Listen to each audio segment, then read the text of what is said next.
Andrew Wood. What if I told you that almost every band you associate with the 90s rock explosion out of Seattle only exists because one guy died 3 days before his big break? Not metaphorically, literally. There was a finished record sitting in a vault, a major label deal already signed, a bidding war between the biggest names in the music business, a tour booked and ready to roll. And the singer at the center of all of it was 24 years old, standing right at the edge of the exact life he'd been dreaming about since he was a kid, putting on shows for nobody in his bedroom. Then, in one quiet weekend, before a single copy of that record ever touched a store shelf, he was gone. And here's the part that barely anyone talks about. Go back and look at everything that came out of Seattle in the years right after. Pearl Jam grew directly out of the hole he left behind. A tribute project called Temple of the Dog exists because of him. Eddie Vedder's first ever recorded vocal exists because of him. Alice in Chains wrote a song about him. Candlebox wrote a song about him. A famous movie was shaped by the grief his friends were living through when he died. Basically, every legend that world would go on to worship traces back, one way or another, to his grave. And the wild part? The guy at the center of all of it, the actual seed that whole forest grew from, is a name most people today can't even place. His name was Andrew Wood. He built a version of himself before the world was ready for it, handed the keys to his own future over to the friends who survived him, and never once got to walk through the door he'd kicked open. Stick around, because by the end of this, you're going to understand why the most important figure in grunge might also be its most forgotten one. Let's start at the very beginning, with a kid who simply decided, with zero evidence, that he was going to be a star. Before any of the famous names you know, before grunge meant anything to anybody, there was a teenager on a quiet island near Seattle who was so sure of his own future fame that he was already rehearsing for it in private. Andrew Patrick Wood was born January 8, 1966, in Columbus, Mississippi, the youngest of 3 brothers. The family eventually landed on Bainbridge Island, just a ferry ride across the water from the city, that would end up making his friends famous instead of him. Home wasn't always a soft place to land. By several accounts, there was real tension in that household growing up, and young Andrew figured out early that if a room felt heavy, he could lighten it by performing, make people laugh, turn the discomfort into a show. And he picked his idols accordingly, not the raw, snarling punk acts his future peers would worship, but the glam giants of the 70s. Elton John behind the piano, Freddie Mercury owning an entire stadium, Kiss in full makeup, Mark Bolan's cosmic swagger. While the other kids around him wanted to look cool and detached, Andrew wanted to be massive. He didn't hope for it, he decided it, the same casual way you'd decide your own name. And actually, that's exactly what he did next. He gave himself a new one. In 1980, at just 14 years old, Andrew put together his first real band with his older brother Kevin on guitar and a drummer named Regan Hagar. They called it Malfunction, but on stage, Andrew wasn't Andrew anymore. He became a character he'd invented himself, a glittering, larger-than-life rock messiah he named Landrew the Love Child. Picture a dim little Seattle club in the early 80s, all flannel and shadows. Now picture this kid cutting through it. Thick blonde hair, his face painted white with grease paint and lipstick, sometimes wearing one of his mother's pink dresses, throwing his head back and belting out pitch-perfect glam anthems like the room held 10,000 fans instead of 40. People who saw it never forgot it. One local producer described those early shows as something close to voodoo. Andrew made a basement feel like an arena, because in his head, that's exactly where he already was. He used to joke later that he'd been screaming hello to imaginary stadium crowds since his very first tiny club gigs, arms thrown wide for 10,000 people who were actually 40. It sounds like delusion. Looking back, it plays more like prophecy. He was simply living, years too early, inside the career he was completely convinced he'd eventually have. In 1986, Malfunction landed 2 tracks on a compilation called Deep Six, put out by a small local label. That record is now considered one of the very first documents of what would become the Seattle Sound, sitting right alongside early material from Soundgarden and the Melvins. Andrew Wood was there at the ground floor, literally on the founding paperwork of the genre. But there was a problem with his timing that nobody could see coming yet. He was the right talent, in the right city, wearing exactly the wrong costume. Here's the cruel irony sitting underneath this whole story. The scene Andrew helped invent was about to define itself as the total opposite of him. What the world would soon call grunge ran on torn jeans, unwashed hair, and a studied refusal to look like you wanted any part of fame. Ambition was something you buried. And there was Andrew, sprinting the exact opposite direction in feathers and lipstick and his mom's old dress, telling anyone in earshot that he was going to be huge. The legendary Seattle label Sub Pop, the very house that would go on to define the entire genre, reportedly passed on his band for a reason that sounds almost funny today. They weren't grunge enough. Sit with that for a second. The man, later credited as one of grunge's founding spirits, got turned away for not fitting the thing he'd helped invent. But Andrew was never really trying to fit in. He was welding two separate worlds together, bolting the arena-sized glitter of his childhood idols onto the heavy, raw underground sound of the Pacific Northwest, building something that didn't have a name yet. And in 1988, that strange hybrid found the right partners, almost by accident, in the wreckage of another band falling apart. A few miles away, a band called Green River was tearing itself in two. Guitarist Stone Gossard and bassist Jeff Ament wanted to go big. Their singer wanted to stay underground and uncompromised. That tension eventually split the group, and when it did, Gossard and Ament went looking for a frontman who actually shared their hunger, somebody who wasn't embarrassed to want it all. They found Andrew. By early 1988, the pieces clicked into something new, stitched together from two different scenes, part glam, part grunge, a creature that shouldn't have worked on paper, but absolutely did in practice. They brought in guitarist Bruce Fairweather and drummer Greg Gilmore, and named the whole thing Mother Love Bone. Andrew had his own phrase for their sound, refusing to call it metal, or punk, or grunge. He called it love rock. Think Led Zeppelin swagger, crossed with Aerosmith strut, fronted by a guy who genuinely believed he was destined to save rock and roll, and somehow made you believe it too. They were faster and lighter than anything Andrew had done before, full of piano and melody, and this real, unforced joy. And within months, this band of local misfits pulled off something almost no Seattle act had managed before them. They started a bidding war.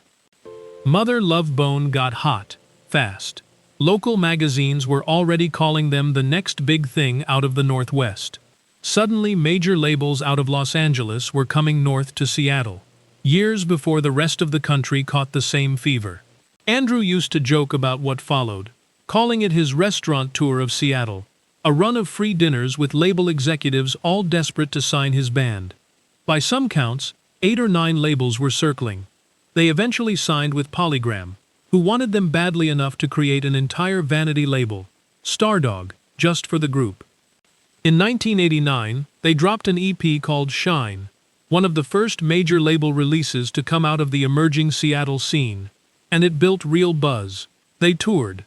They recorded a full debut album out in California. And Andrew, never one to undersell himself, reportedly made a prediction that would echo for decades afterward.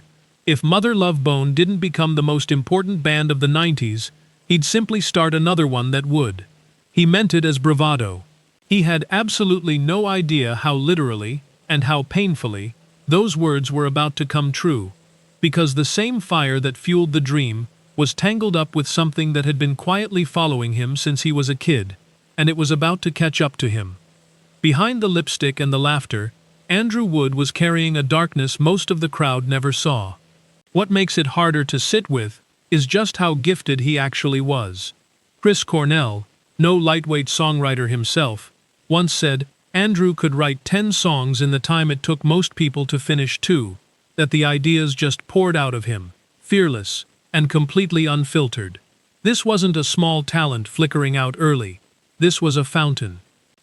By his own family's account, his struggles with substances started disturbingly young, well before any of the bright lights showed up. And as he leaned harder into the rock star persona, the persona and the problem grew tangled together, until it got genuinely hard to tell where the performance ended and the dependency began. He first went into treatment as far back as 1985, while he was still a teenager playing in Malfunction. The people closest to him saw the real cost. His fiancée, Zana Lafuente, later described catching him slipping, standing outside their apartment while he wept, trying to get the people around him to actually pay attention to the danger.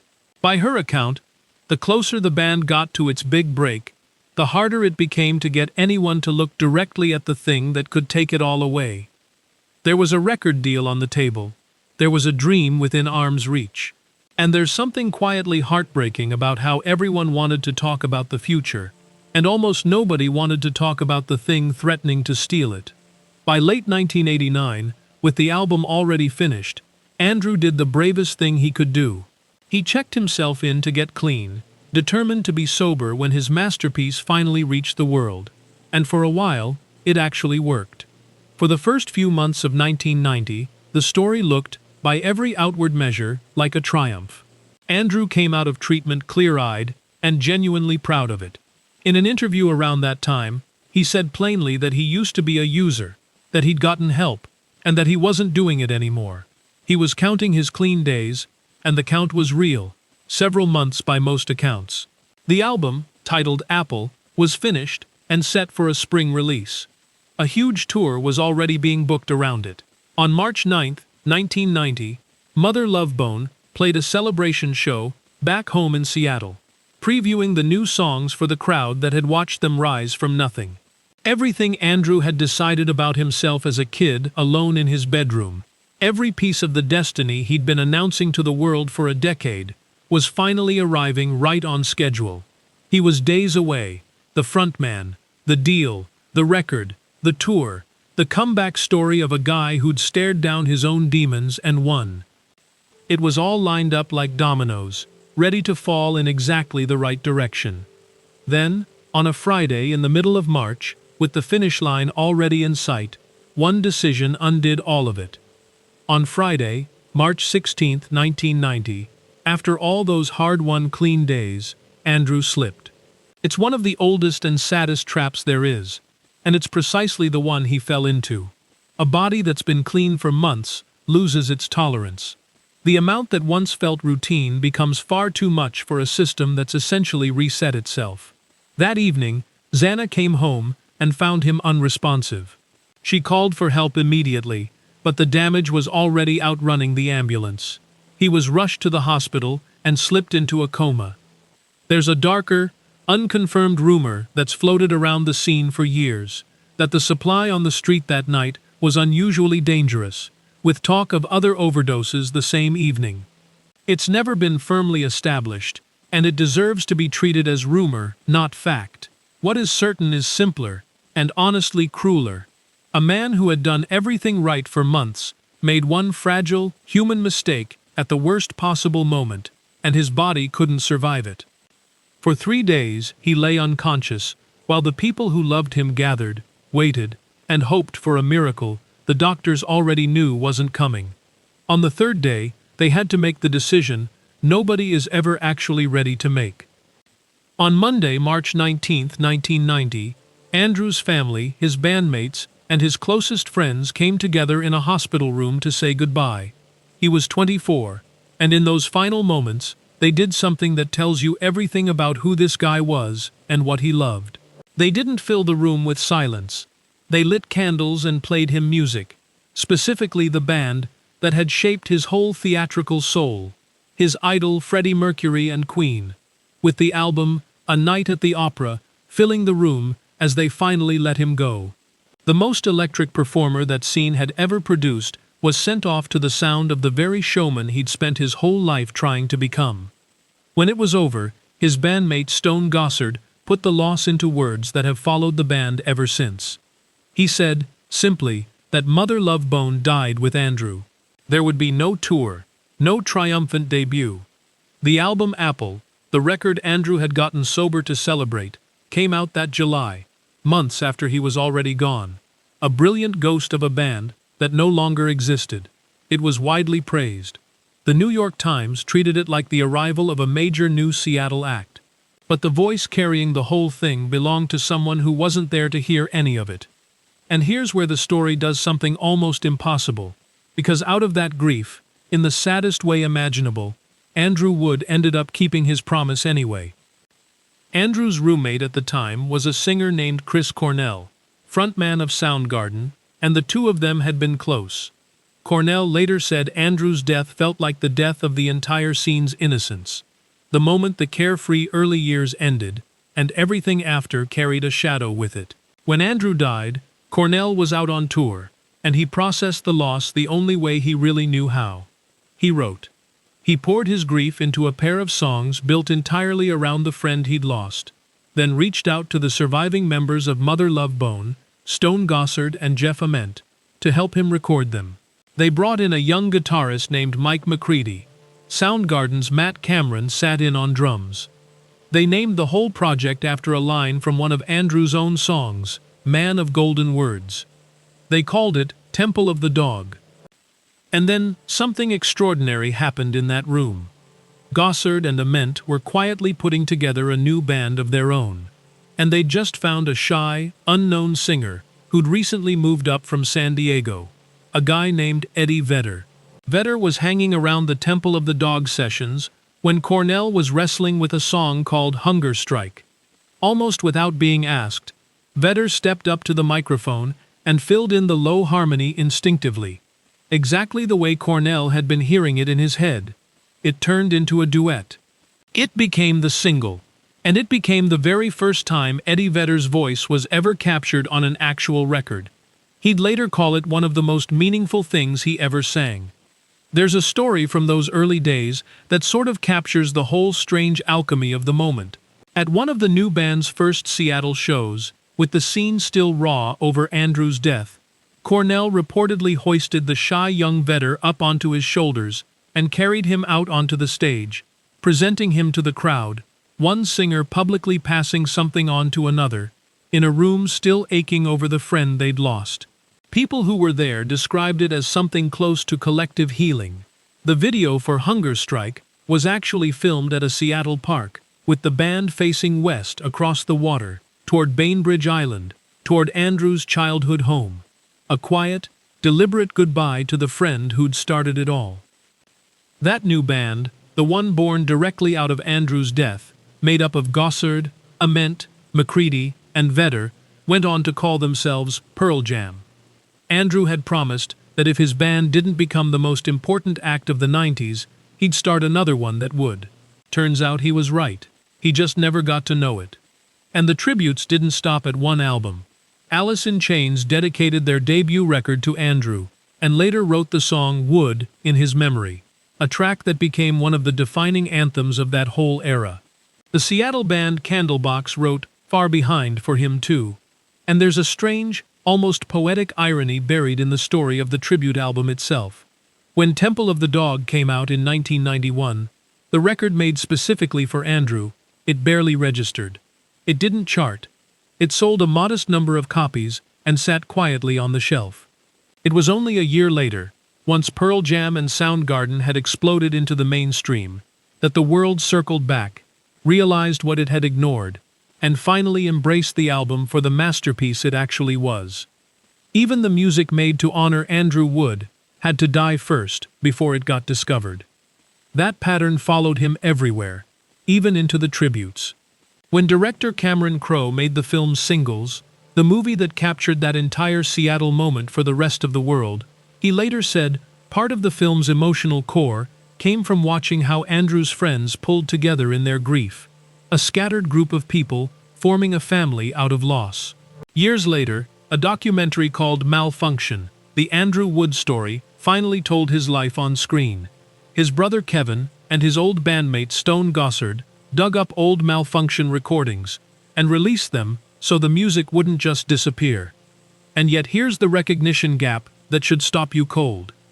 Pearl Jam was inducted into the Rock and Roll Hall of Fame in 2017. Members of that whole extended world have been honored again and again. The bands that grew out of Andrew's loss became some of the most celebrated acts in American music history.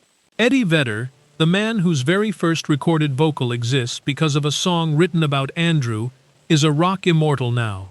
Chris Cornell is a legend, and Andrew Wood, the founding spirit, the actual seed that all of it grew from, the man whose death quite literally rearranged an entire decade of music, has never been inducted into anything. He's still, even now, the name people can't quite place, the originator who never got his moment, the headliner of a show the world didn't realize it was watching. The strange thing about Andrew Wood isn't really that he died young. That scene lost more than its fair share of bright lights far too soon. The strange thing is how completely the future he predicted for himself actually came true, and how cruelly it managed to leave him out of it. He said he'd either lead the most important band of the 90s, or build one that would. He did exactly that. He just built it by leaving. The musicians who loved him took the grief he left behind, and turned it into Temple of the Dog, into Pearl Jam, into a movement that ended up conquering the world. There's a strange kind of symmetry in it. A kid who decided as a child that he was destined for something enormous turned out to be right about basically everything, except the one detail that mattered most, that he wouldn't be around to see it happen. So next time you hear that low second voice come in on Hunger Strike, the one that still puts a chill down a whole generation's spine, remember where it came from. That voice exists because a 24-year-old kid from Bainbridge Island painted his face white, called himself a love child, and burned bright enough that when he was gone, the people he left behind had no choice but to turn their heartbreak into the soundtrack of an entire era. He never made it through the door himself, but he's the one who kicked it open. If this story hit you the way it hit me putting it together, drop a like for Andrew. Subscribe if you want more deep dives like this one, and let me know down in the comments, had you ever actually heard his name before today? Or did rock history manage to keep its most important secret hidden in plain sight for over 30 years?